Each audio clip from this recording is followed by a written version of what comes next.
Bem-vindos a este guia técnico sobre o Conga 990. Somos a Kelatos Informática, especialistas em reparação técnica. Recolhemos o teu equipamento ao domicílio, fazemos diagnóstico gratuito e enviamos orçamento antes de reparar. Sem chamadas, sem deslocações.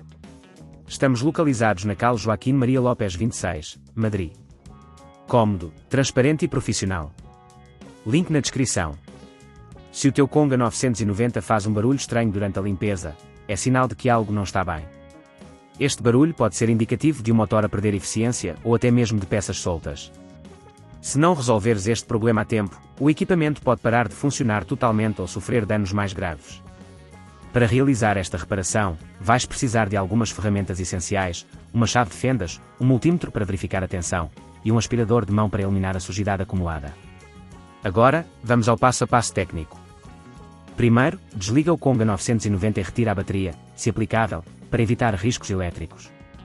Em seguida, usa a chave de fendas para abrir a caixa do equipamento. Faz isso com cuidado, para não danificar os clipes de plástico.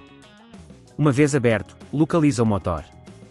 Normalmente, ele está situado na parte inferior, envolto por uma proteção. Verifica se existem cabelos ou detritos que estejam a obstruir o funcionamento.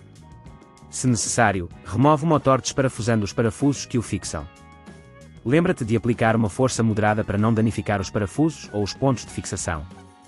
Desconecta os cabos com cuidado, anotando onde cada um estava ligado, para facilitar a montagem posterior.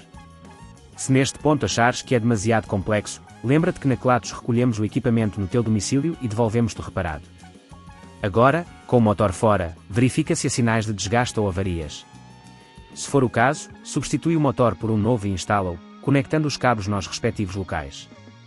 Aperta os parafusos com firmeza, mas sem exagerar, para evitar danos. Por fim, coloca a proteção de volta e fecha a caixa do Conga 990. Antes de fazer a primeira utilização, é importante testar o equipamento para garantir que tudo está a funcionar corretamente. Liga o Conga e ouve se o barulho estranho desapareceu. Para prevenir que este problema volte a ocorrer, é recomendável fazer uma limpeza regular do motor e das escovas. Assim, evitas que a sujidade se acumule e afete o desempenho do teu Conga. Se não queres arriscar danificar o teu equipamento, na Kelatos recolhemos, reparamos e devolvemos ao teu domicílio em todo o Portugal continental.